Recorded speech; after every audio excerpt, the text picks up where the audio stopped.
불쌍한 것. 그날 밤 11살 소녀는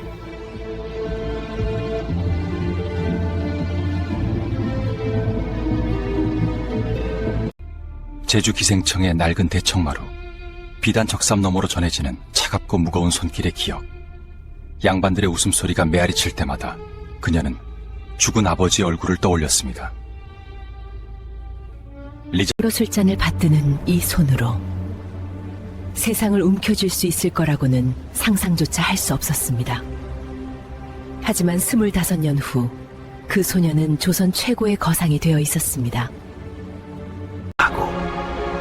그런데 그녀가 한 선택은 충격 그 자체였습니다. 흉년으로 굶어가는 백성들을 위해 그 모든 와의 이야기를 들은 정조대왕은 그녀를 직접 불렀습니다.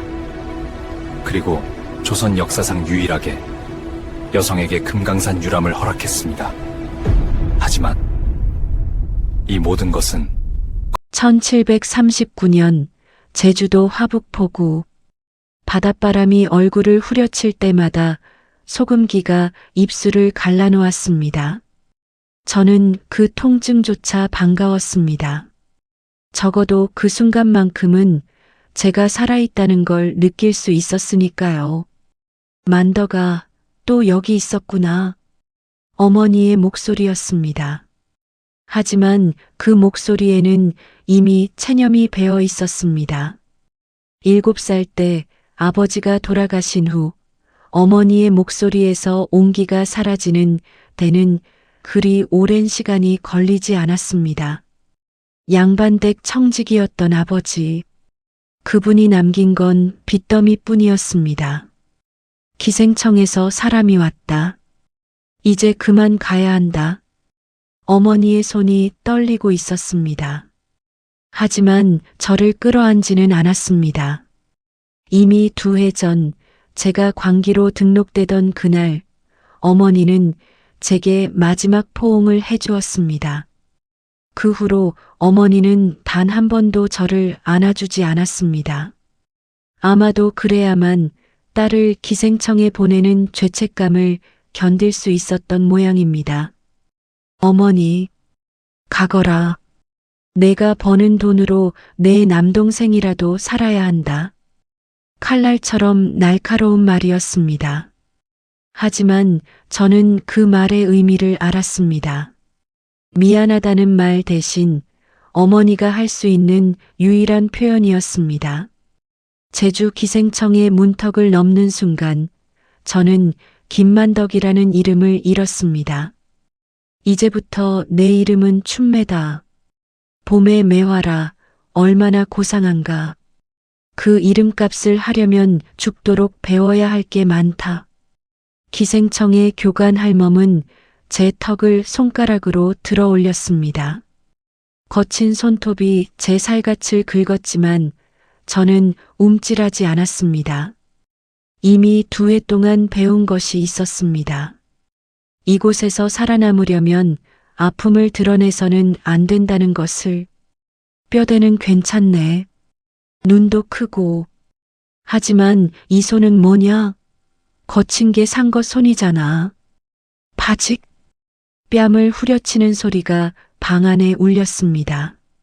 저는 고개를 숙인 채 바닥에 나뭇결을 세어나갔습니다. 하나, 둘, 셋. 아픔을 세는 것만이 제가 할 수 있는 유일한 저항이었습니다. 춘매야, 잘 들어. 기생은 3가지를 팔아야 한다. 첫째는 제주, 둘째는 술, 셋째는.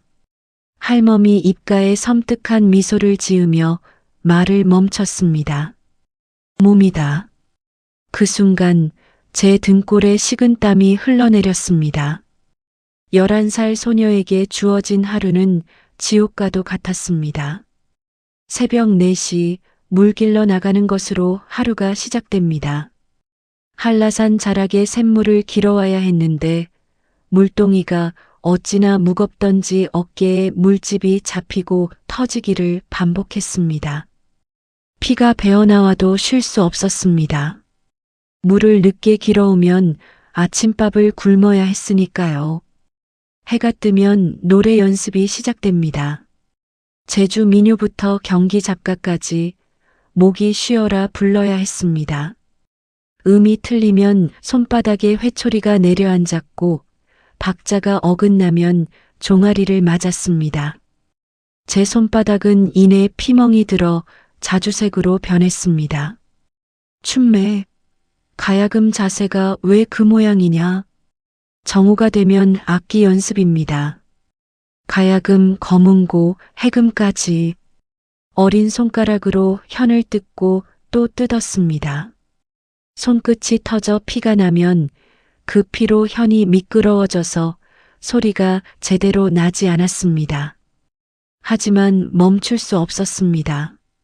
멈추는 순간 더 큰 벌이 기다리고 있었으니까요. 해가 질 무렵이면 춤 연습이 시작됩니다. 살풀이춤, 건무, 승무까지 작은 몸으로 큰 검을 휘두르는 게 얼마나 힘든지 팔이 빠질 것만 같았습니다. 하지만 가장 견디기 힘든 건 그 다음이었습니다. 밤이 되면 실전 연습이 시작되었으니까요. 춤매야, 오늘은 김어르신을 모시거라. 제주 목사님의 오른팔이신 분이야. 잘 모셔야 한다. 13살이 되던 해 저는 처음으로 접객을 하라는 명령을 받았습니다.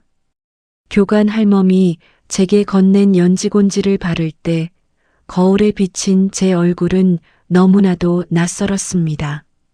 창백한 얼굴에 억지로 그려 넣은 붉은 입술. 그건 제가 아니었습니다. 명심해라. 기생은 질문하지 않는다. 그저 웃고 술을 따르고 노래하면 된다.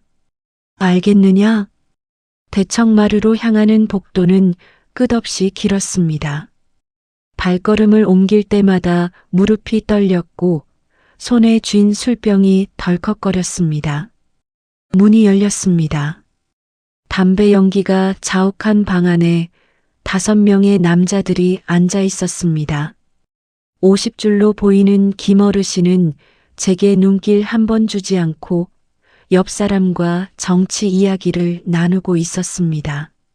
하지만 그의 시선이 가끔씩 제 쪽으로 미끄러지는 걸 저는 느낄 수 있었습니다. 여봐라, 술 좀 따르거라. 저는 무릎을 꿇고 다가가 술잔에 술을 부었습니다. 손이 떨려 술이 잔 밖으로 흘렀습니다. 호, 손이 떨리는 걸 보니 첫날인가 보구나. 김어르신의 손이 제 손등을 덮었습니다. 축축하고 차가운 손길이었습니다. 저는 본능적으로 손을 빼려 했지만 그의 손아귀는 생각보다 강했습니다. 도망가려 하지 마라.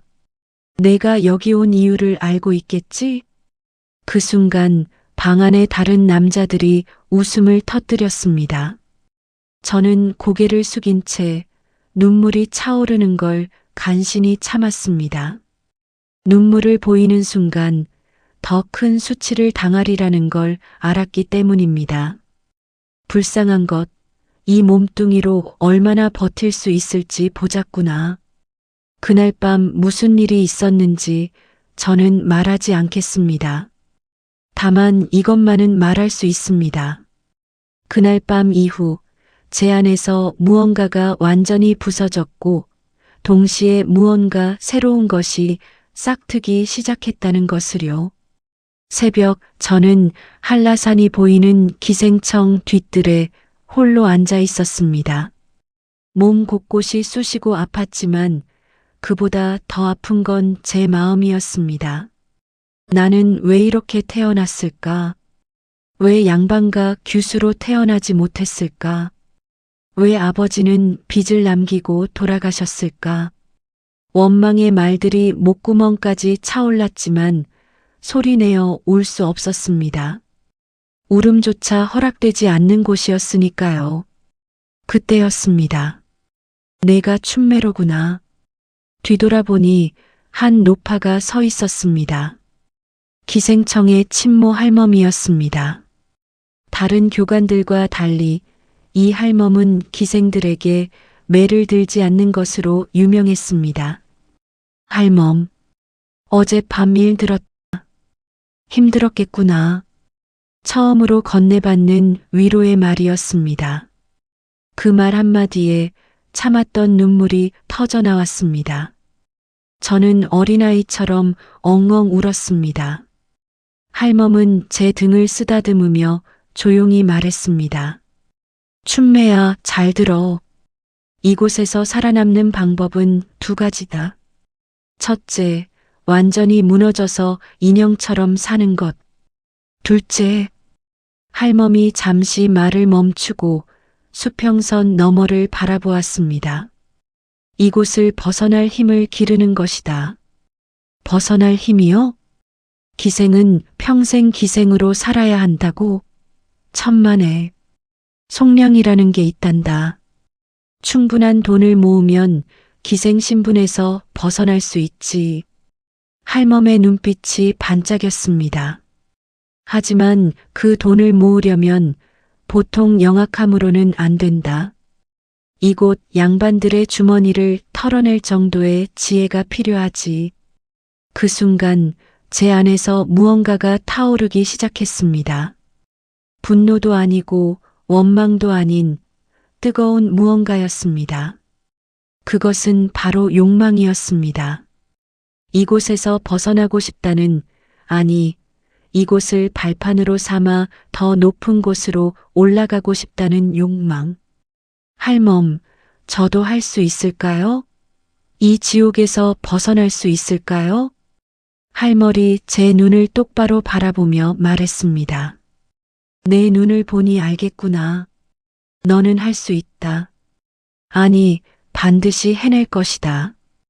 그날 저는 맹세했습니다. 언젠가 이 기생청 문을 당당히 걸어나가리라고. 그리고 저를 짓밟았던 모든 이들을 뛰어넘으리라고. 하지만 그 순간 저는 알지 못했습니다. 제 앞에 얼마나 잔혹한 시련들이 기다리고 있는지를. 그리고 그 시련의 끝에서 제가 조선 역사상 유례없는 선택을 하게 되리라는 것을요. 춘매, 내가 이번 달 벌어들인 돈이 기생청 전체 1등이라더구나. 16살이 되던 해 저는 제주 기생청에서 가장 비싼 기생이 되어 있었습니다. 하지만 그 영광의 이면에는 차마 입 밖에 낼 수 없는 치욕의 시간들이 쌓여 있었습니다. 교관 할멈이 건네는 장부를 받아들었을 때 제 손은 더 이상 떨리지 않았습니다. 새해 전 김어르신의 손길에 온몸이 굳어버렸던 그 소녀는 이미 사라지고 없었습니다. 지금의 저는 웃는 법을, 술 따르는 법을, 그리고 무엇보다 중요한 것 남자들의 허영심을 채워주는 법을 완벽히 터득한 상태였습니다. 하지만 춘매야, 내가 아무리 돈을 많이 벌어도 소용없다. 그 돈은 모두 관청으로 들어가니까. 할멈의 말에 제 손이 멈췄습니다. 장부 위에 적힌 숫자들. 제가 석 달 동안 벌어들인 돈은 무려 은자 50냥이었습니다. 하지만 제 몫으로 돌아온 건 고작 5냥뿐이었습니다. 이건 너무한 것 아닙니까? 너무하긴 뭐가 너무해. 내가 광기라는 걸 잊었느냐? 너는 나란 일을 하는 몸이다. 나라실. 그 말이 얼마나 역겨운 위선인지 저는 너무나도 잘 알고 있었습니다. 광기라는 이름 아래 우리는 양반들의 성욕을 해소하는 도구로 전락했고 우리가 벌어들인 돈은 탐관오리들의 주머니로 들어갔습니다. 할멈, 그럼 속량은 어떻게 하는 겁니까? 이 돈으로는 평생 모아도 안 될 것 같은데요. 할멈이 제 귀에 대고 속삭였습니다. 그러니까 내가 영악해져야 한다고 했잖느냐. 장부에 적히지 않는 돈을 모으는 거야. 그 말의 의미를 깨닫는 데는 오래 걸리지 않았습니다. 뒷돈, 양반들이 몰래 쥐어주는 돈, 선물로 받는 비단과 장신구들, 그것들을 팔아서 조금씩 모으는 것, 그것이 기생이 자유를 살 수 있는 유일한 방법이었습니다. 춘매낭자, 오늘 밤 내 집으로 와주시겠소? 제주목 좌수인 강대감이 제게 은밀히 제안을 했습니다. 좌수는 제주도에서 가장 큰 권력을 가진 사람 중 하나였습니다. 그의 한마디면 사람 하나쯤은 순식간에 제주 바다 밑으로 사라질 수 있었습니다. 대감마님, 소녀는 광기몸이라 함부로 기생청을 벗어날 수 없사옵니다. 걱정 말게. 내가 기생청 교관에게 이미 말을 해뒀네. 오늘 밤만 날 위해 시간을 내주게. 거절할 수 없었습니다. 아니, 거절해서는 안 되었습니다. 이런 기회를 놓치면 저는 영원히 이 기생청 안에 갇혀 있을 테니까요. 알겠사옵니다, 대감마님. 그날 밤 강대감의 저택으로 향하는 가마 안에서 저는 한 가지 계획을 세웠습니다. 단순히 몸을 파는 것으로 끝내서는 안 된다고. 이 기회를 발판 삼아 더 큰 것을 얻어내야 한다고. 강대감의 침실은 사치스러웠습니다. 중국에서 들여온 비단 병풍, 상아로 만든 장식품들, 그리고 벽에 걸린 값비싼 그림들. 제가 평생 벌어도 살 수 없을 만큼의 재물이 이 방 안에 가득했습니다. 춘매, 술 한 잔 따라주게. 저는 무릎을 꿇고 술을 따랐습니다. 하지만 이번에는 손이 떨리지 않았습니다. 오히려 제 손놀림은 우아하기까지 했습니다. 새해 동안 수백 번 반복한 동작이었으니까요. 대감마님, 소녀가 노래 한 곡 불러드리겠나이다. 오, 그러게. 자네 노래 솜씨가 제주에서 제일이라고 들었네. 저는 눈을 감고 노래를 불렀습니다. 제주 민요 이어도 사나였습니다. 바다 건너 이상향을 그리워하는 노래. 마치 제 처지와도 같은 노래였습니다. 노래가 끝나자 강대감의 눈에 눈물이 맺혀 있었습니다. 춘매, 자네 노래를 듣고 있으니 내 돌아가신 어머니가 생각나는구먼. 바로 그 순간이었습니다. 제가 기다리던 순간, 남자들은 술에 취하고 감성에 젖었을 때 가장 많은 것을 내어줍니다. 저는 부드러운 목소리로 말했습니다. 대감마님께서 어머님을 그리워하시는 마음, 소녀도 알 것 같사옵니다. 소녀 역시 어린 나이에 어머님과 헤어져. 저는 일부러 말을 흐렸습니다. 눈가에 눈물을 글썽이며 고개를 돌렸습니다. 아이고, 내가 괜한 말을 했구먼. 춘매, 울지 말게. 내가 자네를 위해 무엇이든 해주겠네. 대감마님, 말해보게. 뭘 원하는가? 저는 천천히 고개를 들어 그의 눈을 바라보았습니다. 소녀는 자유가 되고 싶사옵니다. 순간 방 안에 침묵이 흘렀습니다. 강대감의 표정이 굳어졌습니다. 저는 제가 실수를 했다고 생각했습니다. 너무 성급했다고. 하지만 잠시 후 강대감이 웃음을 터뜨렸습니다. 하하, 춘매, 자네는 정말 범상치 않은 계집이로군. 다른 기생들은 비단이나 장신구를 달라고 하는데 자네는 자유를 달라니. 소녀가 주제넘은 말을 했사옵니다. 용서하여 주십시오. 아니야. 오히려 마음에 드네. 좋아. 내가 자네를 속량시켜 주겠네. 제 심장이 쿵쾅거렸습니다. 정말로? 이렇게 쉽게? 하지만 조건이 있네. 역시나 세상에 공짜는 없었습니다. 앞으로 1년 동안 자네는 나만을 위한 기생이 되어야 하네. 다른 남자는 상대하지 말고 오직 나만 모시게. 그러면 1년 후 내가 속량금을 대신 내주겠네. 1년. 365일 동안 이 남자의 소유물로 사는 것. 그것이 자유를 얻기 위해 치러야 할 대가였습니다. 알겠사옵니다, 대감마님. 소녀, 기꺼이 그리하겠나이다. 그날 밤 저는 제 몸을 팔았습니다. 하지만 동시에 제 미래를 샀습니다. 1년이라는 시간은 지옥 같기도 했고 배움의 시간이기도 했습니다. 강대감은 저를 자신의 별채에 머물게 했습니다. 낮에는 그의 시중을 들었고 밤에는 그의 침실을 지켰습니다. 하지만 제가 얻은 건 그뿐만이 아니었습니다. 강대감은 제주도의 모든 교역을 관장하는 사람이었습니다. 그의 저택에는 매일같이 상인들이 드나들었고 저는 별채 창문 너머로 그들의 대화를 엿들었습니다. 대감님, 이번에 육지에서 들어온 무명이 품질이 아주 좋습니다. 한 필에 은자 3냥이면 넘기겠습니다. 3냥? 비싸구먼. 2냥 반이면 어떻겠나? 대감님, 제가 들여오는 데만 2냥이 들었습니다. 2냥 반이면 저는 남는 게 없습니다.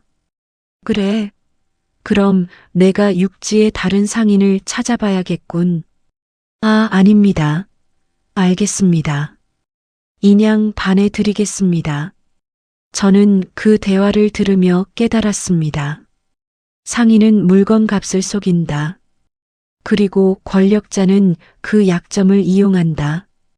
그렇다면 내가 만약 상인이 된다면 속지 않기 위해서는 물건의 진짜 가치를 알아야 한다. 저는 몰래 장부를 훔쳐봤습니다. 강대감이 잠든 밤 서재에 들어가 거래 장부들을 읽었습니다. 무명, 명주, 쌀, 보리, 전복, 미역. 제주도에서 거래되는 모든 물품의 가격이 적혀 있었습니다. 그리고 저는 놀라운 사실을 발견했습니다. 제주도에서 나는 전복은 한 근에 은자 1냥이지만 한양에서는 3냥에 팔린다는 것을, 명주는 제주에서 2냥이지만 한양에서는 6냥이라는 것을, 육지와 제주 사이에는 엄청난 가격 차이가 있다.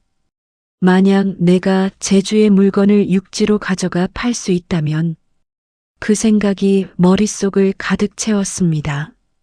1년이 지났습니다. 강대감은 약속을 지켰습니다. 그는 관청에 속량금 100냥을 내고 저를 양인 신분으로 만들어 주었습니다.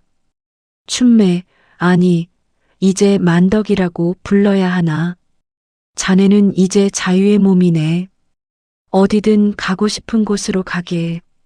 속량 문서를 받아든 순간 제 손이 떨렸습니다.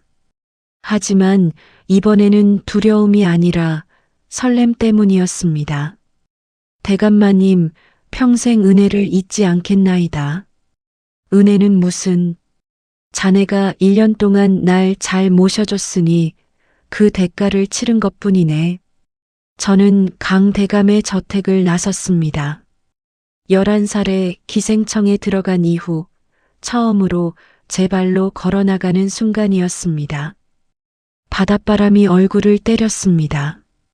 하지만 이번에는 그 바람이 차갑지 않았습니다.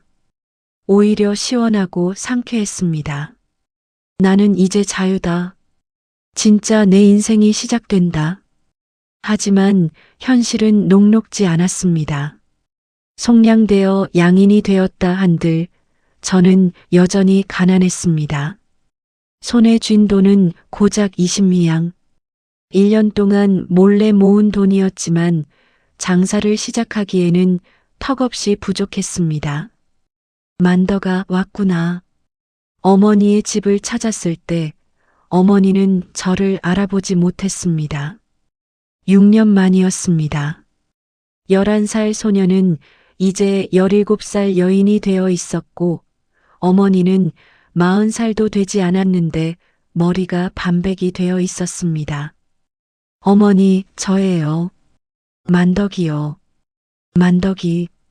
내가 정말 만덕이냐? 어머니의 손이 제 얼굴을 더듬었습니다. 그리고 그 순간 어머니가 눈물을 터뜨렸습니다. 미안하다, 만덕아. 어미가 너무 미안하다. 6년 만에 듣는 사과였습니다. 저는 어머니를 끌어안았습니다. 한때는 원망했던 사람. 하지만 지금은 이해할 수 있었습니다. 어머니도 생존을 위해 선택을 했을 뿐이라는 것을. 어머니, 이제 괜찮아요. 저 이제 자유의 몸이 됐어요. 정말이냐? 속량을 받았단 말이냐? 네. 그리고 저 이제 장사를 시작할 거예요. 어머니가 놀란 표정으로 저를 바라봤습니다. 장사? 계집이 무슨 장사를? 어머니, 세상이 변하고 있어요. 여자라고 해서 못할 것도 없어요. 제가 꼭 성공해서 어머니를 편하게 모실 거예요. 그날 저는 어머니께 20两중 10냥을 드렸습니다. 그리고 나머지 10냥으로 제 첫 장사를 시작했습니다. 제가 선택한 첫 물건은 전복이었습니다. 제주도의 해녀들이 목숨을 걸고 따오는 전복. 그것을 제가 사들여서 말린 후 육지 상인들에게 파는 것. 그것이 제 사업 계획이었습니다. 아줌마, 전복 한 근에 얼마예요? 7냥이네. 너무 비싸네요. 6냥이 안 될까요? 안 돼. 이게 얼마나 귀한 건데. 우리 딸이 차가운 바닷속에 들어가서 목숨 걸고 딴 거야. 저는 해녀들의 사정을 잘 알았습니다. 그들은 중간 상인들에게 헐값에 전복을 넘기고 중간 상인들은 그것을 몇 배의 가격에 되팔았습니다. 아줌마, 그럼 제가 중간 상인 거치지 않고 직접 살게요. 대신 한 근에 8냥 드릴게요. 뭐? 8냥이라고? 해녀 아줌마의 눈이 휘둥그레졌습니다. 보통 중간 상인들은 한 근에 5냥밖에 주지 않았으니까요. 대신 앞으로 계속 저한테만 파세요. 제가 계속 좋은 값에 사드릴게요. 정말이냐? 아이고, 고맙다. 그럼 우리 해녀 동료들도 소개해 줄게.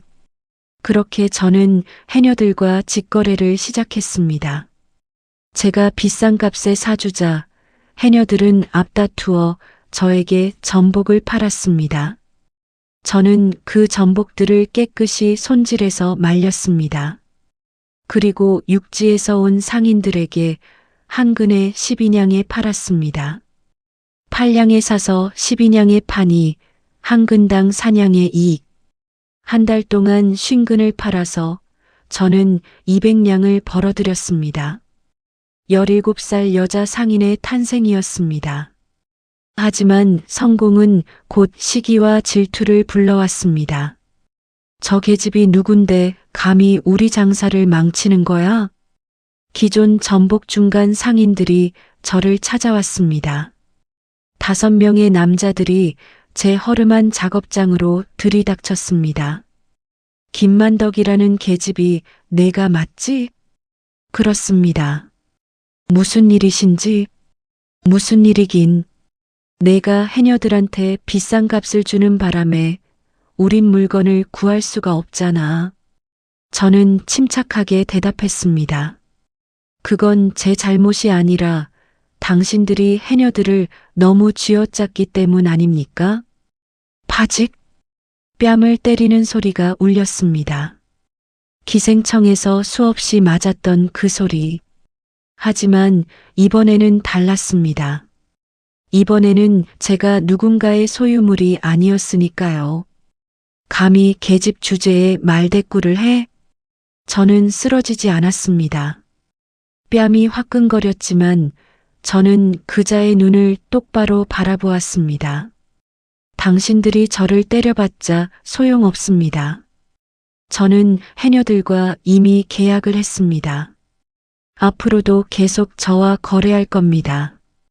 이 계집이 남자가 주먹을 들어 올렸습니다. 하지만 그 순간 밖에서 목소리가 들렸습니다. 거기 뭐 하는 것들이냐? 강대감의 부하였습니다. 저는 미리 대비해뒀던 것입니다.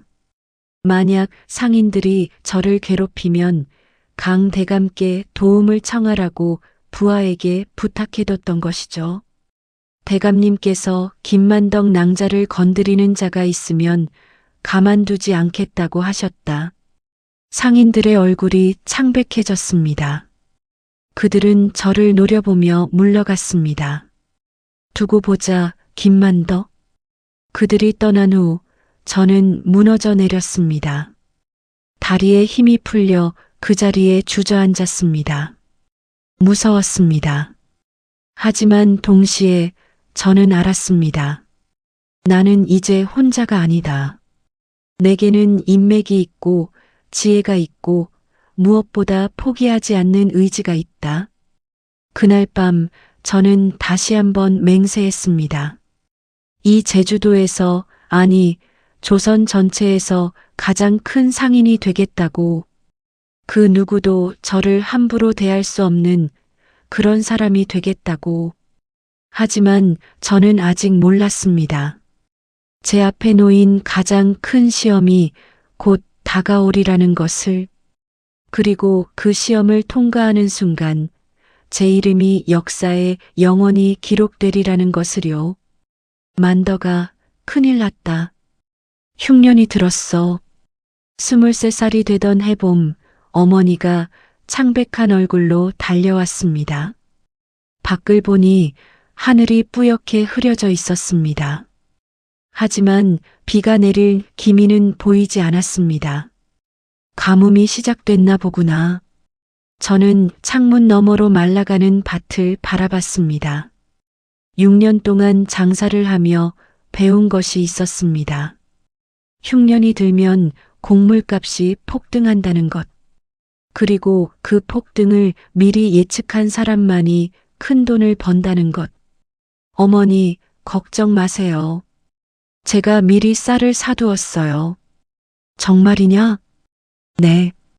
작년 가을에 풍년이 들었을 때 쌀값이 쌌잖아요. 그때 제 돈을 모두 털어서 쌀 1000석을 사뒀어요. 어머니의 눈이 커졌습니다. 1000석? 그게 얼마인데? 만덕아, 혹시 그게 다 떨어지면 어쩌려고? 팔리지 않으면 제가 먹으면 되죠. 하지만 제 예상이 맞다면. 그로부터 석 달 후 제주도에 극심한 가뭄이 찾아왔습니다. 쌀 한 말에 은자 10냥이라고? 미쳤나? 시장에서 곡성이 터져 나왔습니다. 평소 쌀 한 말에 2냥이던 것이 5배로 뛰어 올랐습니다. 사람들은 울며 불며 쌀을 구했지만 시장에는 쌀이 거의 없었습니다. 하지만 저는 달랐습니다. 여러분, 들어보세요. 김만덕 상단에서 쌀을 판매합니다. 한 말에 3냥입니다. 제가 시장 한가운데서 외치자 사람들이 우르르 몰려왔습니다. 3냥? 정말이요? 네, 정말입니다. 하지만 한 사람당 한 말씩만 파니 줄을 서주세요. 저는 쌀을 헐값에 팔지 않았습니다. 2냥에 산 쌀을 3냥에 파니 여전히 이익이었습니다. 하지만 다른 상인들처럼 10냥에 팔지도 않았습니다. 백성들이 굶어 죽는 것을 보고만 있을 수는 없었으니까요. 만덕 낭자, 고맙습니다. 당신은 우리 제주의 은인이요. 사람들의 감사 인사가 쏟아졌습니다. 하지만 다른 상인들의 눈빛은 차갑게 식어갔습니다. 저 계집이 시세를 망치고 있어. 우리가 10냥에 팔려고 하는데 전현이 3냥에 팔아버리니 우리가 욕을 먹잖아. 저는 그들의 원망 어린 시선을 느꼈지만 개의치 않았습니다. 제가 장사를 하는 이유는 단순히 돈을 버는 것만이 아니었습니다. 백성들의 신뢰를 얻는 것, 그것이야말로 장사의 진정한 자본이라는 것을 저는 알고 있었습니다. 1년 후, 저는 제주도에서 가장 큰 상인이 되어 있었습니다. 전복, 쌀, 무명, 말총. 제주도에서 거래되는 거의 모든 물품을 저는 취급했습니다. 그리고 무엇보다 중요한 것은 백성들이 저를 신뢰했다는 것입니다. 만덕 낭자에게 가면 바가지 쓰는 일이 없어. 저 양반은 흉년 때도 양심을 지키더라고. 신뢰는 곧 돈이 되었습니다. 저와 거래하려는 사람들이 줄을 섰고 저는 하루에도 수십 건의 거래를 성사시켰습니다. 25살이 되던 해 저는 제 첫 번째 객주를 열었습니다. 객주는 상인들이 묵으면서 거래를 하는 여관 겸 중개소였습니다. 육지에서 온 상인들은 반드시 객주에 머물러야 했고 저는 그들의 거래를 중개하며 수수료를 받았습니다. 만덕낭자, 제가 무명백피를 육지로 가져가려 하는데 배편을 구할 수 있겠소? 그럼요. 제가 아는 선주가 있습니다. 운송비는 은자 20냥이면 됩니다. 20냥? 다른 곳은 30냥을 부르던데. 제가 선주와 오래 거래했거든요. 제 소개라면 20냥에 해주실 겁니다. 이렇게 저는 수수료로 5냥을 챙겼습니다. 하루에 10건의 거래를 중개하면 50냥, 한 달이면 1,500냥, 1년이면 18,000냥. 상상도 못할 큰 돈이었습니다. 하지만 돈이 많아질수록 저를 시기하는 사람들도 많아졌습니다. 계집 주제에 남자들이나 하는 장사를 한다더라. 전직 기생이 무슨 돈이 그리 많은지 뒷배경이 있는 게 분명해. 강대감의 첩이라는 소문도 있던데 제주 양반들 사이에서 저에 대한 좋지 않은 소문이 퍼지기 시작했습니다. 사실이 아니었지만 소문은 걷잡을 수 없이 커졌습니다. 그러던 어느 날 제주 목사가 저를 불렀습니다. 김만덕, 내가 요즘 제주에서 장사를 크게 한다고? 그렇다옵니다. 대감마님. 계집이 장사를 하는 것도 꼴불견인데 양반들보다 돈을 많이 번다니 이게 말이 되느냐? 제주 목사의 목소리에는 저기가 묻어났습니다. 소녀는 법을 어긴 적이 없사옵니다. 정당한 거래를 했을 뿐입니다. 정당한 거래? 흉년 때 쌀을 사재기한 것이 정당하다고? 사재기가 아니라 미리 준비한 것이옵니다. 그리고 백성들에게 헐값에 팔지 않았습니까? 입을 놀리는 것 좀 보게. 좋아, 그럼 이렇게 하지. 내가 벌어들인 돈의 절반을 관청에 세금으로 내거라. 예, 그건 너무 부당하지 않습니까? 상인들이 내는 세금은 수익의 10%입니다. 내가 감히 나에게 대들어? 당장 세금을 내지 않으면 내 객주문을 닫게 만들 수도 있다. 저는 이를 악물었습니다. 권력자들의 횡포는 끝이 없었습니다. 하지만 저는 굴복할 수 없었습니다. 대감마님, 소녀에게 한 달만 시간을 주십시오. 돈을 마련해 오겠나이다. 좋아. 한 달 후에 은자 1만 냥을 가져와라. 그러면 더 이상 트집 잡지 않겠다. 1만 냥. 저에게는 없는 돈이었습니다. 제 전 재산을 털어도 7,000냥밖에 안 되었습니다. 그날 밤 저는 한라산이 보이는 객주 누각에 홀로 앉아 있었습니다. 어떻게 한 달 안에 3,000냥을 더 마련하지? 머릿속이 하얗게 변했습니다. 은자 3,000냥은 보통 상인이 평생 벌기도 힘든 돈이었습니다. 만더가 뒤를 돌아보니 강 대감이 서 있었습니다. 대감마님, 제주 목사가 널 괴롭힌다는 소식을 들었네. 내가 도와주겠네. 정말이십니까? 내가 3,000냥을 빌려주지. 대신 강 대감이 제 손을 잡았습니다. 다시 나의 여인이 되어주게. 그 순간 저는 모든 것을 이해했습니다. 제주 목사의 괴롭힘도 강 대감의 제안도 이 모든 것이 저를 다시 남자들의 소유물로 만들려는 계략이었습니다. 저는 강 대감의 손을 뿌리쳤습니다. 대감마님, 감사하지만 사양하겠습니다. 뭐, 내가 지금 내 호의를 거절하는 게냐? 소녀는 다시는 누구의 소유물도 되지 않겠다고 맹세했습니다. 차라리 거지가 될지언정 제 자존심은 팔지 않겠습니다. 강 대감의 얼굴이 일그러졌습니다. 두고 보자, 김만더. 내가 어떻게 살아남는지. 그가 떠난 후 저는 무너져 내렸습니다. 모든 것이 끝난 것 같았습니다. 하지만 그때였습니다. 만덕낭자. 객주 아래에서 누군가 저를 부르는 소리가 들렸습니다. 내려가 보니 수십 명의 사람들이 서 있었습니다. 해녀들, 농부들, 작은 상인들. 제가 도왔던 사람들이었습니다. 만덕낭자, 우리가 도울게요. 흉년 때 낭자가 우리를 살렸잖아요. 이번엔 우리가 낭자를 살릴 차례예요. 한 해녀가 보자기를 풀었습니다. 그 안에는 은자 10냥이 들어 있었습니다. 이거밖에 없지만 받아주세요. 저도요. 은자 5냥이에요. 저는 3냥밖에 없지만 사람들이 하나둘씩 돈을 내놓기 시작했습니다. 어떤 이는 은자를, 어떤 이는 동전을, 어떤 이는 쌀을 내놓았습니다. 저는 눈물이 쏟아져 내렸습니다.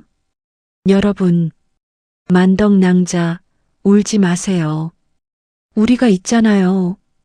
그날 밤 백성들이 모아준 돈은 정확히 3,200냥이었습니다. 저는 그 돈을 들고 제주 목사를 찾아갔습니다. 대감마님, 은자 1만냥 여기 있습니다. 제주 목사는 믿을 수 없다는 표정으로 저를 바라봤습니다. 어떻게 이 돈을 어디서 구했느냐? 백성들이 모아주었습니다. 대감마님, 이제 아시겠습니까? 권력으로 사람을 누를 수는 있어도 백성의 마음까지 누를 수는 없습니다. 제주 목사는 아무 말도 하지 못했습니다. 그 사건 이후 저의 명성은 제주를 넘어 육지까지 퍼져나갔습니다. 제주에 의로운 여상인이 있다더라. 기생 출신으로 거상이 되었다면서 백성들을 위해 쌀을 헐값에 판분이라던데. 27살이 되던 해 저는 제주도뿐 아니라 전라도, 경상도까지 거래처를 넓혔습니다. 저의 상단은 조선 팔도에서 손꼽히는 규모로 성장했습니다. 하지만 저는 만족하지 않았습니다. 더 큰 꿈이 있었으니까요. 언젠가 한양에 진출하고 싶다. 그리고 임금님을 만나 뵙고 싶다. 어린 시절 기생청에서 꾸었던 꿈. 그 꿈이 점점 현실로 다가오고 있었습니다. 하지만 저는 몰랐습니다. 제 인생 최대의 시험이 곧 찾아오리라는 것을. 그리고 그 시험을 통과한 후 저의 이름이 조선 역사에 영원히 새겨지리라는 것을요. 1794년 저는 35살이었습니다. 그해 가을 제주도에 재앙이 찾아왔습니다. 만덕낭자, 큰일 났어요. 흉년이에요. 이번엔 정말 심각해요. 객주 관리인이 헐레벌떡 뛰어왔습니다. 저는 창밖을 내다봤습니다. 들판의 벼는 제대로 자라지 못해 말라 비틀어져 있었습니다. 얼마나 심각한가? 작년 수확량의 10분의 1도 안 됩니다. 이대로 가다간 백성들이 굶어 죽을 겁니다. 제 가슴이 철렁 내려앉았습니다. 그리고 그 순간 저는 인생에서 가장 중요한 결정을 내렸습니다. 제 전 재산을 털어서라도 제주 백성들을 살리기로. 하지만 그 결정의 대가가 얼마나 클지 그 순간에 저는 알지 못했습니다. 만더가 미쳤구나. 정말 미쳤어. 어머니가 제 손을 붙들고 울부짖었습니다. 하지만 저는 이미 결심한 상태였습니다. 어머니, 이렇게 하지 않으면 제주 백성들이 죽습니다. 그래도 내 전 재산을 다 털어서 쌀을 사온다고? 그럼 너는 어떻게 살려고? 제 앞에는 장부가 펼쳐져 있었습니다.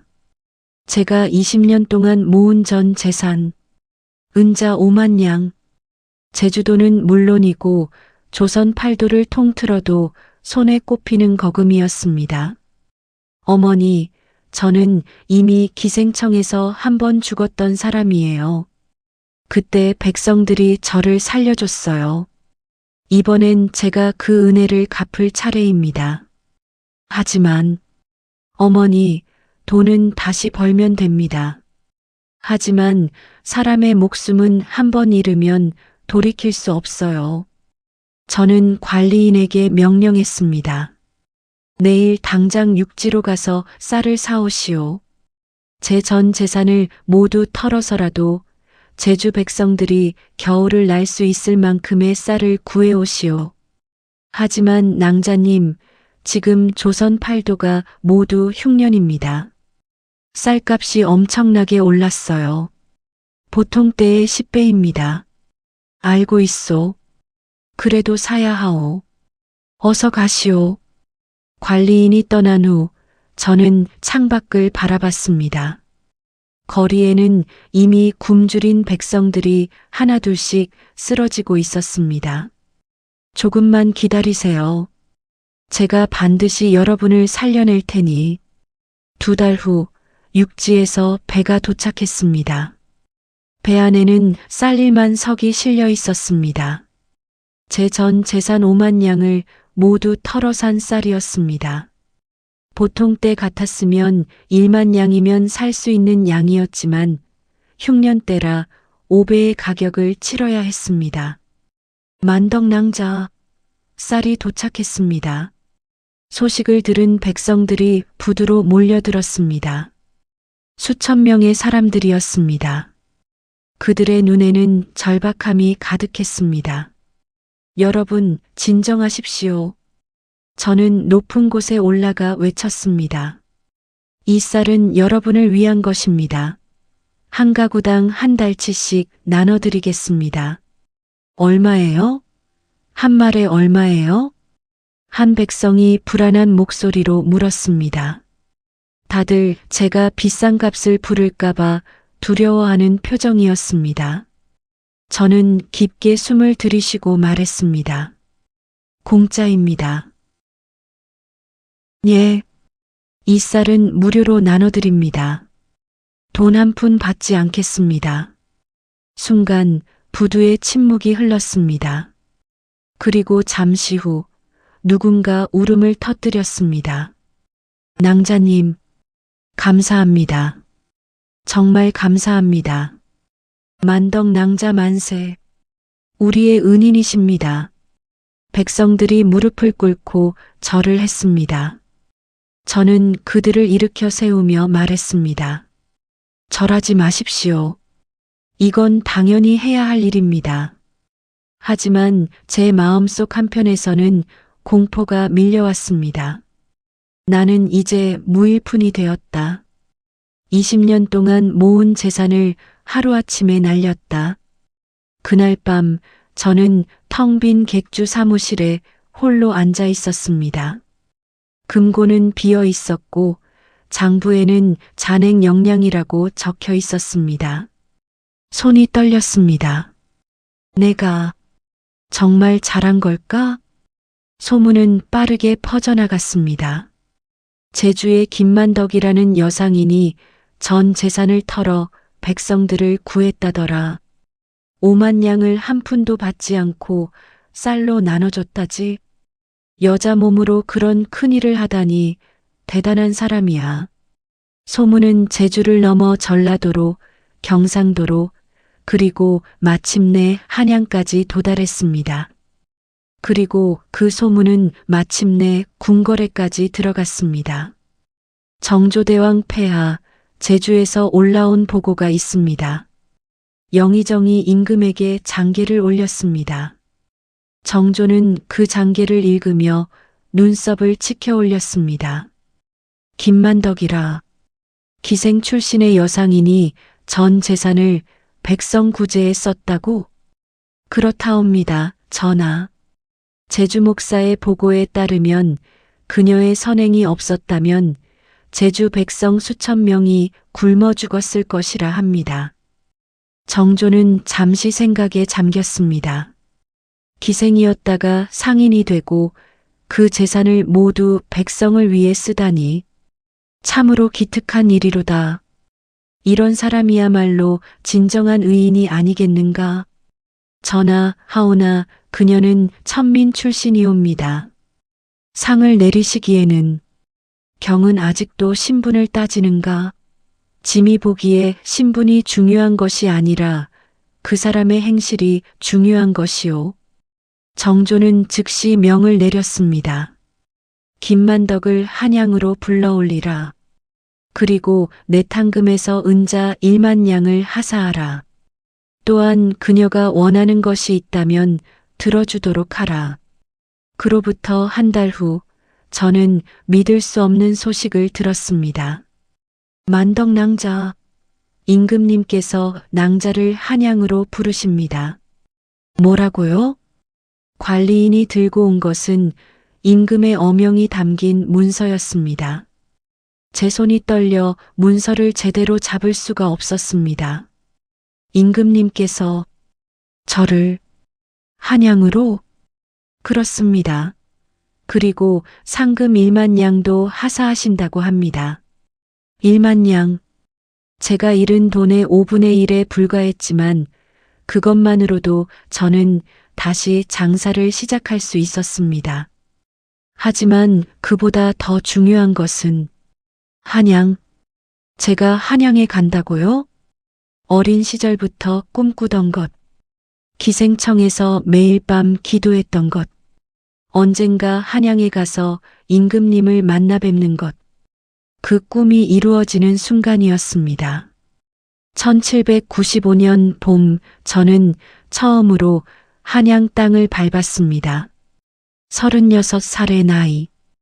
기생청에 끌려간 지 25년 만이었습니다. 와, 이곳이 한양이구나. 한양은 제주와는 차원이 달랐습니다. 높은 성곽, 넓은 대로, 그리고 화려한 한옥들. 거리에는 비단옷을 입은 양반들과 상인들이 북적댔습니다. 김만덕 낭자시지요? 궁궐에서 나온 관리가 저를 맞았습니다. 그렇습니다. 전하께서 기다리고 계십니다. 따라오십시오. 경복궁으로 향하는 길. 제 심장은 미친 듯이 뛰었습니다. 나 같은 천민 출신이 정말 임금님을 만날 수 있는 걸까? 대궐 문을 지날 때마다 제 과거가 스쳐 지나갔습니다. 기생청에서 맞았던 매, 양반들의 더러운 손길, 굶주림 모욕. 모든 것이 주마등처럼 지나갔습니다. 그리고 마침내 저는 어전에 섰습니다. 천민 김만덕, 성은이 망극하옵니다. 저는 땅에 엎드렸습니다. 감히 고개를 들 수 없었습니다. 고개를 들어보라. 온화하면서도 위험 있는 목소리였습니다. 저는 천천히 고개를 들었습니다. 정조대왕이 용상에 앉아 저를 내려다보고 계셨습니다. 내가 김만덕이냐? 그렇다옵니다, 전하. 짐이 듣기로 내가 전 재산을 백성 구제에 썼다고 하던데 사실이냐? 황공하옵니다. 소녀는 다만 마땅히 해야 할 일을 했을 뿐입니다. 정조가 미소를 지었습니다. 마땅히 해야 할 일이라. 그 말이 참으로 마음에 드는구나. 요즘 양반들은 자신의 재산을 지키기에 급급하거늘 천민 출신인 내가 오히려 백성을 위했으니 이 어찌 기특하지 않겠느냐. 황송하옵니다, 전하. 짐이 내게 상금을 하사하겠노라. 그리고 내가 원하는 것이 있다면 말해보라. 짐이 들어주겠노라. 원하는 것. 저는 잠시 망설였습니다. 제가 진짜 원하는 것을 말해도 될까? 천민 주제에 감히. 하지만 저는 용기를 냈습니다. 전하, 소녀에게는 평생의 소원이 하나 있사옵니다. 말해보라. 소녀는 금강산을 보고 싶사옵니다. 어전에 잠시 침묵이 흘렀습니다. 당시 조선에서는 여자가 함부로 여행을 다니는 것이 금지되어 있었습니다. 특히 금강산은 남자들만 갈 수 있는 곳이었습니다. 하지만 정조는 크게 웃었습니다. 하하, 좋다. 내가 금강산을 보고 싶다 하니 짐이 특별히 허락하노라. 금강산은 물론이고 내금강, 외금강, 해금강까지 모두 구경하고 오너라. 전하, 정말이옵니까? 그렇다. 그리고 여행 경비도 짐이 대주겠노라. 마음껏 조선 팔도를 유람하고 오너라. 저는 눈물이 쏟아져 내렸습니다. 성은이 망극하옵니다, 전하. 그해 여름 저는 조선 팔도를 유람하기 시작했습니다. 금강산, 설악산, 한양의 거리, 경주의 불국사. 제가 평생 꿈꾸던 곳들을 하나하나 돌아봤습니다. 금강산 만물상에 올랐을 때 저는 세상 모든 것을 내려다보는 기분이었습니다. 여기까지, 내가 여기까지 왔구나. 11살에 기생청에 끌려갔던 소녀. 매일 밤 울며 자유를 꿈꿨던 소녀. 그 소녀가 이제 조선 팔도를 자유롭게 여행하고 있었습니다. 산 정상에서 바라본 풍경은 너무나도 아름다웠습니다. 하지만 그보다 더 아름다운 것은 제가 이 풍경을 볼 자격을 스스로 만들어냈다는 사실이었습니다. 아버지, 어머니, 보고 계세요? 만덕이가 여기까지 왔어요. 바람이 제 눈물을 닦아주었습니다. 한양으로 돌아온 후 저는 다시 임금을 아련했습니다. 금강산은 어떠하더냐?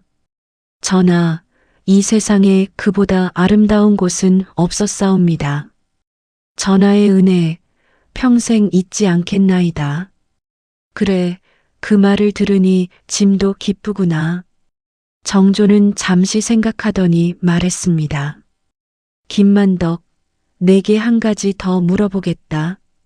내가 진정으로 원하는 것이 무엇이냐? 재산을 모으는 것이냐? 명예를 얻는 것이냐? 저는 고개를 저었습니다. 전하, 소녀가 진정으로 원하는 것은 백성들이 굶주리지 않는 세상입니다. 백성들이 굶주리지 않는 세상이라. 그렇다옵니다. 소녀는 가난 때문에 기생이 되어야 했고 수많은 고통을 겪었습니다. 다른 사람들은 그런 고통을 겪지 않았으면 좋겠사옵니다. 정조의 눈빛이 깊어졌습니다.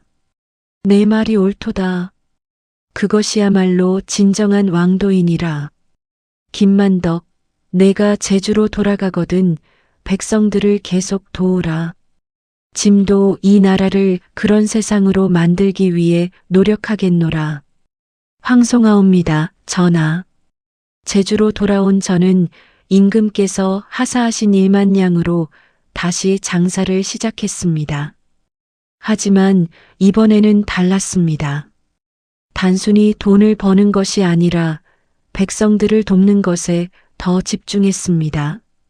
흉년이 들면 쌀을 헐값에 팔았고 가난한 아이들에게는 공부할 수 있는 기회를 주었습니다. 과부들에게는 일자리를 주었고 병든 노인들에게는 약을 지어주었습니다. 만덕 낭자는 제주의 어머니십니다. 사람들은 저를 그렇게 불렀습니다. 그리고 저는 40살이 될 때까지 평생을 백성들을 위해 살았습니다. 하지만 제 인생에는 아직 마지막 한 장이 남아 있었습니다. 그것은 바로 제 선택이 후대에 어떤 의미로 남을 것인가 하는 문제였습니다. 만덕아, 이제 그만 쉬어라. 내 나이가 벌써 50이 넘었잖니. 49살이 되던 해 어머니가 제 손을 잡고 말했습니다. 어머니는 이미 60을 넘긴 나이였고 허리가 굽어 지팡이 없이는 걷기 힘들었습니다. 어머니, 아직 할 일이 많아요. 내가 이미 충분히 했어. 이제는 편히 살아도 돼. 하지만 저는 고개를 저었습니다. 장부를 펼치며 말했습니다. 어머니, 이번 겨울에도 흉년 징조가 보여요. 제가 미리 준비해야 해요. 만덕아. 어머니의 눈에 눈물이 맺혔습니다. 너는 도대체 언제까지 다른 사람들만 돌볼 거니? 내 행복은 어디 있니? 그 질문에 저는 잠시 말을 잃었습니다. 행복. 저는 행복한 걸까요? 돌이켜보면 제 인생은 고통의 연속이었습니다. 11살에 기생청에 끌려가 온갖 수치를 겪었고 자유를 얻기 위해 1년 동안 한 남자의 소유물이 되어야 했습니다. 장사를 시작한 후에도 수없이 많은 방해와 모욕을 견뎌야 했습니다.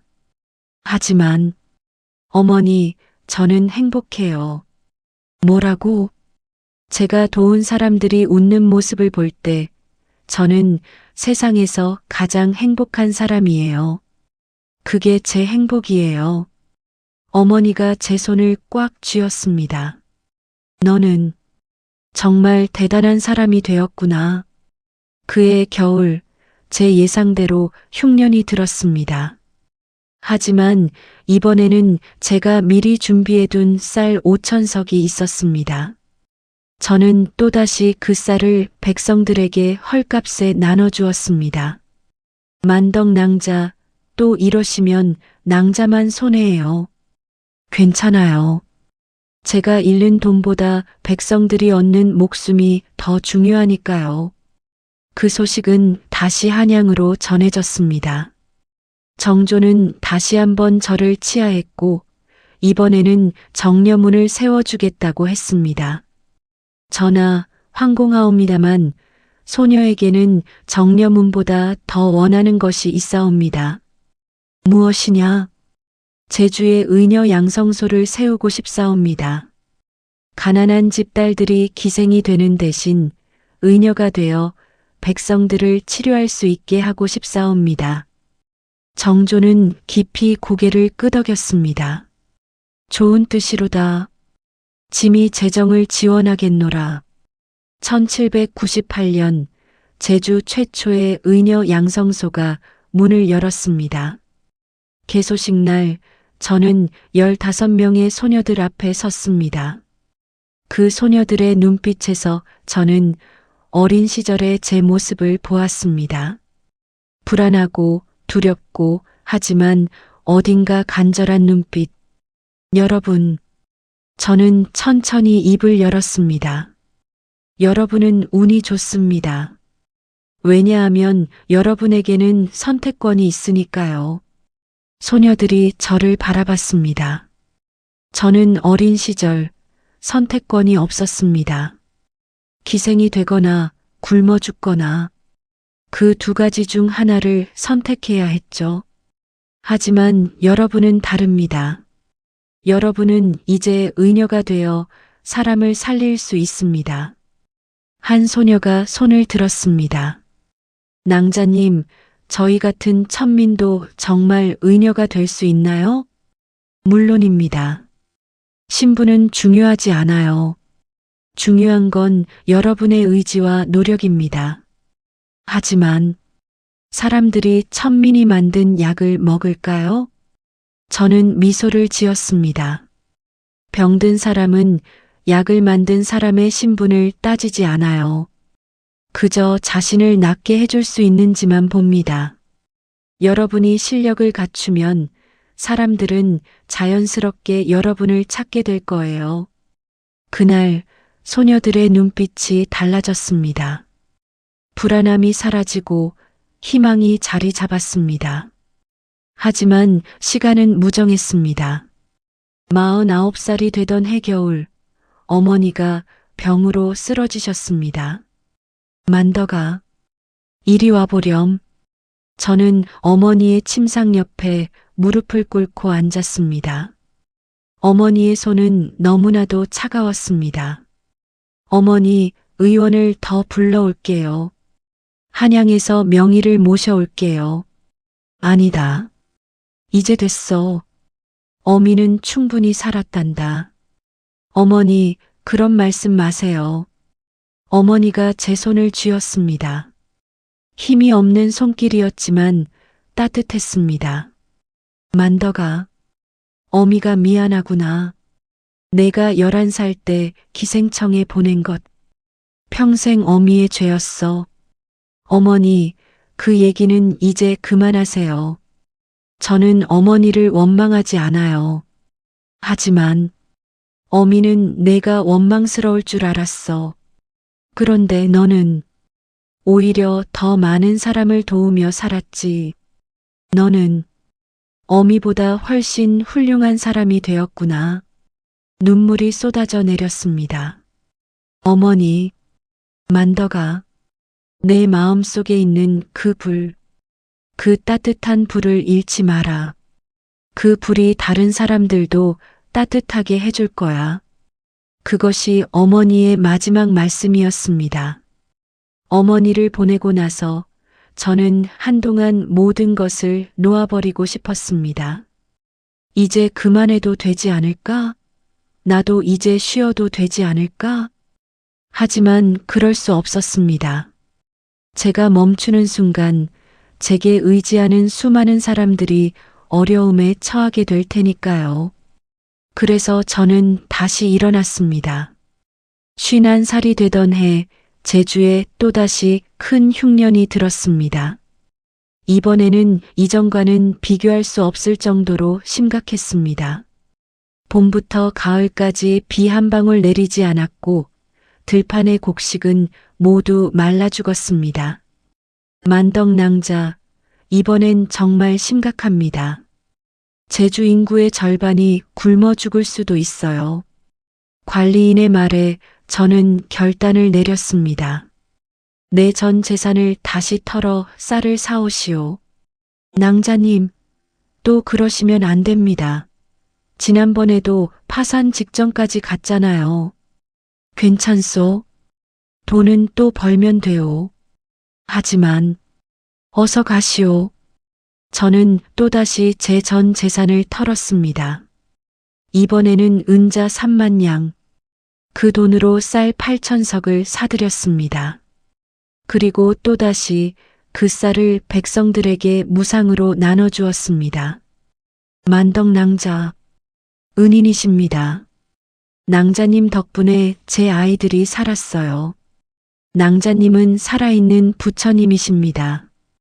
백성들의 감사 인사가 쏟아졌습니다. 하지만 그날 밤 저는 혼자 객주 누각에 앉아 한숨을 쉬었습니다. 나는 또 무일푼이 되었구나. 51살. 다시 시작하기에는 너무 늦은 나이였습니다. 하지만 기적이 일어났습니다. 만덕낭자, 큰일입니다. 관리인이 헐레벌떡 뛰어왔습니다. 무슨 일이요? 전국 8도에서 후원금이 도착했습니다. 후원금이라니? 낭자의 선행을 들은 전국의 상인들과 양반들이 돈을 모아 보냈습니다. 총 5만 냥입니다. 저는 믿을 수 없었습니다. 5만 냥이라고요? 그렇습니다. 그리고 편지도 함께 왔습니다. 편지에는 이렇게 적혀 있었습니다. 김만덕 낭자, 당신의 선행은 조선 8도에 울려 퍼졌습니다. 우리는 당신과 같은 의인이 고통받는 것을 보고만 있을 수 없습니다. 이 작은 정성이나마 받아주십시오. 눈물이 쏟아져 내렸습니다. 나는 혼자가 아니었구나. 세상에는 아직 선한 사람들이 많구나. 그날 이후 저의 이야기는 전설이 되었습니다. 제주에 김만덕이라는 여인이 있다. 기생에서 시작해 거상이 되었고 그 재산을 모두 백성을 위해 썼다. 그녀는 2번이나 전 재산을 백성 구제에 바쳤다. 임금님께서 친히 치하하고 금강산 유람까지 허락하셨다. 제 이야기는 책으로 쓰여졌고 노래로 불려졌고 후대에 전해졌습니다. 55살이 되던 해 저는 다시 한번 한양으로 올라가게 되었습니다. 정조대왕이 승하하시고 순조가 즉위한 후였습니다. 순조는 선왕의 뜻을 이어받아 저를 다시 궁궐로 불렀습니다. 김만덕, 선왕께서 내 이야기를 늘 하시곤 했노라. 진정한 의인이라고. 황공하옵니다, 전하. 짐도 내 선행을 기리기 위해 정려문을 세우고자 하노라. 그리고 내 이야기를 역사에 기록하게 하겠노라. 전하, 소녀는 특별한 일을 한 것이 아니옵니다. 다만 사람으로서 마땅히 해야 할 일을 했을 뿐입니다. 순조가 고개를 끄덕였습니다. 그 마땅함을 실천하는 것이 가장 어려운 일이니라. 김만덕, 내가 보여준 것은 단순한 자선이 아니라 진정한 인간애였노라. 제주로 돌아온 후 저는 제 인생을 정리하기 시작했습니다. 58살. 이제 제 몸도 예전 같지 않았습니다. 아침에 일어나면 관절이 쑤시고 오래 걸으면 숨이 찼습니다. 낭자님, 이제 장사는 제자들에게 맡기시고 편히 쉬십시오. 하지만 저는 고개를 저었습니다. 아직 할 일이 남았소. 저는 마지막 힘을 쏟아 제주에 여러 시설을 세웠습니다. 무료 진료소, 고아원, 과부들을 위한 작업장, 가난한 아이들을 위한 서당. 제가 평생 모은 마지막 재산까지 모두 쏟아부었습니다. 낭자님, 이러시면 낭자님 노후 자금이 없습니다. 괜찮소? 내가 죽을 때까지 먹고 살 만큼은 남았으니. 1812년 저는 60살이 되었습니다. 그해 가을 제주 해안가에 홀로 앉아 석양을 바라봤습니다. 나는 잘 살았을까? 지난 50년의 세월이 주마등처럼 지나갔습니다. 11살에 기생청에 끌려갔던 그날, 처음으로 자유를 얻었던 날, 첫 장사를 시작했던 날, 백성들을 위해 전 재산을 털어냈던 날, 임금님을 만났던 날, 금강산을 올랐던 날, 모든 순간들이 선명했습니다. 할멈, 뒤를 돌아보니 한 어린 소녀가 달려오고 있었습니다. 제가 세운 고아원에서 자라는 아이였습니다. 왜 그러니? 할멈, 이거 드세요. 소녀가 건넨 것은 작은 귤 하나였습니다. 고아원 마당에서 딴 거예요. 제일 큰 걸로 골랐어요. 저는 그 귤을 받아들었습니다. 손바닥만 한 작은 귤이었지만 그 무게가 세상 무엇보다 무겁게 느껴졌습니다. 고맙구나. 할멈, 저 커서 할멈처럼 될 거예요. 많은 사람들을 도와주는 사람이 될 거예요. 그 말을 듣는 순간 눈물이 터져 나왔습니다. 아, 나는 헛되이 살지 않았구나. 제가 심은 씨앗이 싹을 틀고 있었습니다. 제 선행이 다음 세대로 이어지고 있었습니다. 그날 밤 저는 일기장을 펼쳤습니다. 평생 쓰지 않았던 일기를 그날만큼은 쓰고 싶었습니다. 나 김만덕은 기생으로 태어나 거상이 되었고 거상에서 백성의 어머니가 되었다. 내가 가진 모든 것을 내려놓았지만 그 대신 세상에서 가장 값진 것을 얻었다. 그것은 바로 사랑이다. 백성들의 사랑, 후대의 존경, 그리고 나 자신을 사랑할 수 있는 힘. 만약 신께서 나에게 다시 한번 인생을 선택할 기회를 주신다면 나는 똑같은 삶을 선택하겠다. 왜냐하면 나는 행복했으니까. 진정으로 깊이 행복했으니까. 1814년 저는 62살의 나이로 조용히 눈을 감았습니다. 제 장례식 날 제주 섬 전체가 울었습니다. 수천 명의 백성들이 제 관을 따라왔고 모두가 통곡했습니다. 만덕 낭자, 가지 마세요. 우리의 어머니, 은인. 하지만 저는 알고 있었습니다. 제 육신은 사라져도 제 정신은 영원히 남으리라는 것을. 그로부터 200년이 넘는 세월이 흘렀습니다. 지금도 제주도에는 김만덕 기념관이 있고 김만덕의 이름을 딴 거리가 있습니다. 역사책에는 이렇게 기록되어 있습니다. 김만덕, 조선 후기 제주의 의녀, 기생 출신으로 거상이 되어 흉년시 전 재산을 백성구제에 사용, 정조의 명으로 한양에 초대되어 금강산 유람의 특전을 받음, 조선시대 여성 상인 중 가장 큰 업적을 남긴 인물. 하지만 저는 이렇게 기억되고 싶습니다. 김만덕. 한 사람의 선택이 세상을 바꿀 수 있음을 증명한 여인. 신분의 굴레를 넘어 가난의 사슬을 끊고 수많은 생명을 구한 사람. 그리고 무엇보다 끝까지 인간의 존엄성을 지킨 사람. 제 이야기는 여기서 끝납니다. 하지만 여러분의 이야기는 이제 시작입니다. 세상은 여전히 불공평하고 어떤 사람들은 신분과 가난 때문에 고통받습니다. 하지만 기억하십시오. 한 사람의 선택이 세상을 바꿀 수 있습니다. 한 사람의 용기가 수천 명을 살릴 수 있습니다. 한 사람의 선행이 후대에 영원히 기억될 수 있습니다. 여러분도 할 수 있습니다. 김만덕이 했던 것처럼 끝까지 포기하지 마십시오. 끝까지 사람다움을 잃지 마십시오. 그리고 끝까지 사랑하십시오. 그것이 바로 제가 여러분에게 남기는 마지막 메시지입니다.